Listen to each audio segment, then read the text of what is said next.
يعطيكم ألف عافية. وصفتنا لليوم رح تكون عجينة السمبوسك المورقة. طبعا أنا هون عملتها بحشوة البيتزا، ممكن تعملوها بأي حشوة بدكم إياها، بس حبيت من خلال الفيديو أختار حشوة بسيطة فاخترت حشوة البيتزا. رح أحكي كمان بالنسبة للعجينة اللي استخدمتها، عجينة جدا مكوناتها متوفرة بكل بيت، هي الطحين والمي، بالإضافة كمان لطريقة عمل العجينة المورقة، جدا شغلها ممتع. حاولت من خلال الفيديو أن أصور لكم كل خطوات العمل خطوة بخطوة حتى إنكم تستفيدوا. تابعوا الفيديو للأخير. في البداية هون رح نحضر للعجين. بالنسبة للطحين استخدمت الطحين الكويتي، ممكن تستخدموا أي طحين بدكم إياه. وبالنسبة للكاس استخدموا أي كاس متعدد الاستعمالات. هون رح نحتاج لثلاث كاسات من الطحين، بالإضافة لنص معلقة صغيرة من الملح. راح أحط مكون اختياري اللي هو السمنة، راح أحط تقريبا ربع معلقة صغيرة من السمنة حتى تعطي لون حلو للعجين. طبعا هو مكون اختياري، المكونات الأساسية للعجينة عنا هي فقط الطحين والمي والملح. بالنسبة للمي هون لازم تكون عنا بدرجة حرارة الغرفة، ورح نحتاج تقريبا كاسة وربع، بس حطوها على مراحل حتى ياخذ الطحين حاجته من المي.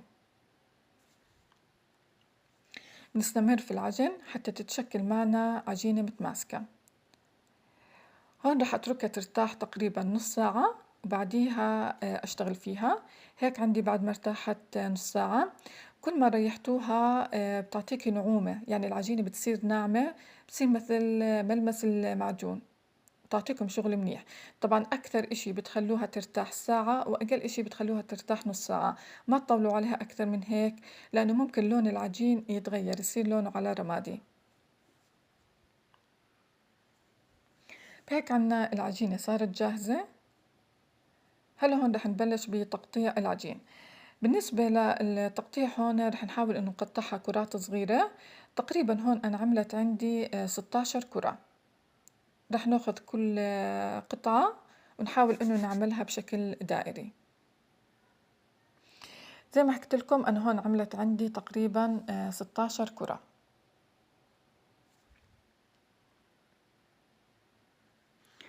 هيك عنا الكرات صارت جاهزة. هلا هون رح نبلش بالخطوة اللي بعديها، رح نبلش بعملية الرق. خطوة أولى بنغطس كل كرة بالطحين ونبلش نرق فيها. طبعا أنا هون رح أعملها لأربع مجموعات، كل مجموعة رح أحط فيها أربع كرات. كل ما نرق قطعة رح ندهن الوجه بالزيت النباتي ونرش الوجه بالطحين. لازم ندهن بالزيت ونرش بالطحين حتى وقت لما نيجي نرق كل مجموعة مع بعض وبعد الخبز إنه نقدر نفك الطبقات عن بعض. طبعا أول كرة وثاني كرة وثالث كرة بنفردهم وندهن الوجه بالزيت النباتي وبنرش الوجه بالطحين.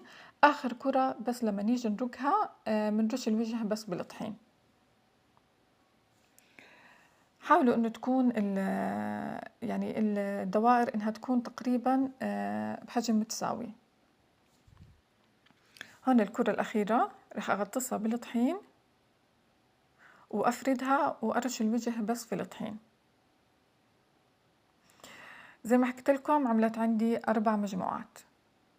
طبعا ممكن تكثروا تعملوها 5 قطع مع بعض، بس الأفضل إنكم تعملوها 4 حتى ما تغلبكم. هلا هون الخطوة اللي بعديها رح نفرد المجموعة. هون ما في داعي إنكم تريحوها لأنه العجينة مرتاحة، فخلوا الخطوات تكون متتالية. بالنسبة للخمل هون ما تخلوها لا خميلة ولا رفيعة. بالنسبة كمان للحجم خلوها تكون على حجم المرق نفسه. رح أورجيكم كيف تكون على حجم المرق، يعني ما توسعوها كثير حتى إنها ما ترفع الطبقات من جوا وتغلبكم وقت لما تيجي تفكوها. طبعا هيك بكون خلصنا رقها. بتاخذوا الحجم بتقيسوه على حجم المرق نفسه بهذا الشكل. هيك عنا صارت جاهزة. هلا هون رح أورجيكم الصاج اللي استخدمتها. هاي الصاج اللي أنا بستخدمها. هلا هون رح أحط على الغاز. طبعا في البداية رح أحميها ورح أوطي الغاز لأنه إحنا بدنا ما بدنا إياها إنها تتحمر، بس هي بدنا إياها إنه تاخذ شوية استواء، تقريبا بدنا إياها تاخذ ربع استواء. كل فترة بنضلنا نقلبها حتى إنه تستوي على الجهتين. كيف بدكم تعرفوا إنه تمام، يعني الخبز معنا لما تصير تدخل هوا بين الطبقات بتعرفوا إنه عجينتكم صارت تمام، وبنشيل العجين عن الصاج بهذا الشكل. كيف هون دخل الهوا معنا. هلا هون بقلبها كمان مرة وبشيلها، لازم إنها ما تاخذ أي لون من الصاج. زي ما حكيت لكم إحنا بدنا إياها تقريبا لربع الاستواء. هلا هون رح أقص أنا الأطراف حتى تكون كلياتها نفس الحجم.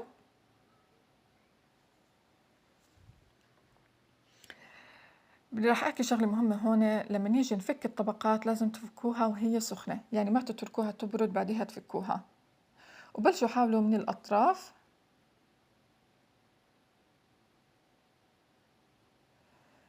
زي ما حكيت لكم، الأفضل إنها تكون 4 قطع حتى إنها ما تغلبكم على الفك.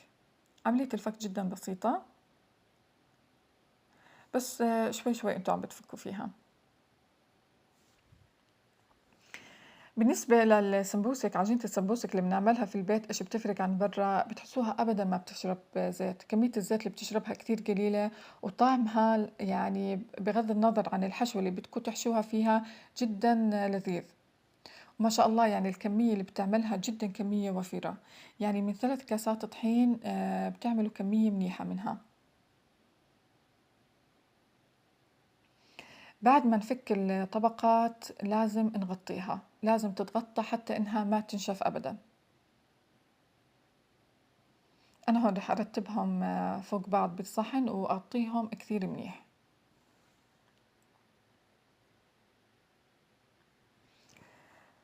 هلا هيك عندي الطبقات صارت جاهزة. أنا هون قصيتها مثل مثلثات، طبعا تختاروا الشكل اللي بدكم إياه، بس حسيت إنه لما تقصوها بمثلثات إنها بتاخذوا كمية منيحة من العجين، يعني ما بنكب إشي منها برا. هلا هون رح أحكي عن حشوة البيتزا اللي استخدمتها. طبعا بتحطوا الخضار اللي بدكم إياها. أنا هون حطيت أكيد البصل في البداية، حطيت فلفل رومي ملون. بالنسبة للبهارات اللي استخدمتها حطيت الزعتر الأخضر الناشف مع الملح والبابريكا وبهار مشكل. الهدف إنه نقلب الخضار قبل ما نحشيها في السمبوسك حتى تنزل مية الخضار مع الزيت. وقت لما نيجي نقلي السمبوسك حتى ما تنزل مية الخضار وقت القلي، بهذا الشكل إنها بتطرى معكم السمبوسك، ما بتضلها يعني بتروح القرمشة منها. رح أحط هون معلقة صغيرة من الكاتشب وأقلبهم. رح أحط كمان إضافة، رح أحط تقريبا هون زيتون أسود 3 ملاعق كبار مع جبنة الموزاريلا. بهيك الحشوة عنا صارت جاهزة. هلا هون رح نعمل خلطة اللصق. رح نحتاج معلقتين طحين مع نص كاسة مي تقريبا ونذوبهم. رح أورجيكم هون طريقة التشكيل جدا بسيطة. زي ما حكيت لكم أنا اخترت شكل المثلث، يعني الكمية بتكون وفيرة وما بنكب أي إشي من العجينة، وطريقة تشكيلها سهلة. أهم شيء إنكم تحطوا اللصق على الأطراف حتى ما يفوت الزيت لجوا، وحتى هي ما تفتح معكم كمان على القلي. رح أعمل معكم كمان وحدة. رح أحكي هون بالنسبة للتفريز، ممكن يعني بعد ما تحشوها إنكم تفرزوها. طريقة التفريز هي بتحطوا السمبوسك على صينية وتدخلوها الفريزر. أول ما تحسوها إنها شوي جمدت حبات السمبوسك على طول بتاخدوها بتطلعوا الصينية من الفريزر وبتعبوها في أكياس وبتحطوها بالفريزر. تقريبا تقعد معكم شهر أبدا، يعني ما بتغير طعمها.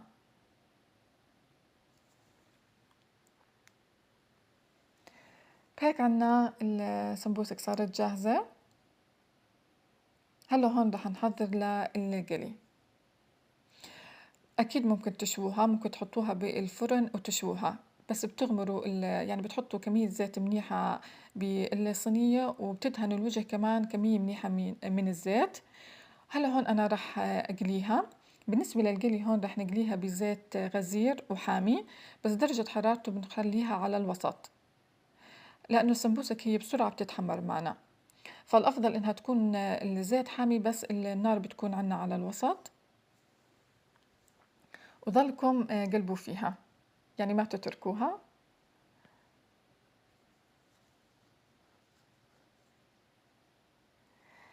هيك عنا السمبوسك صارت جاهزة.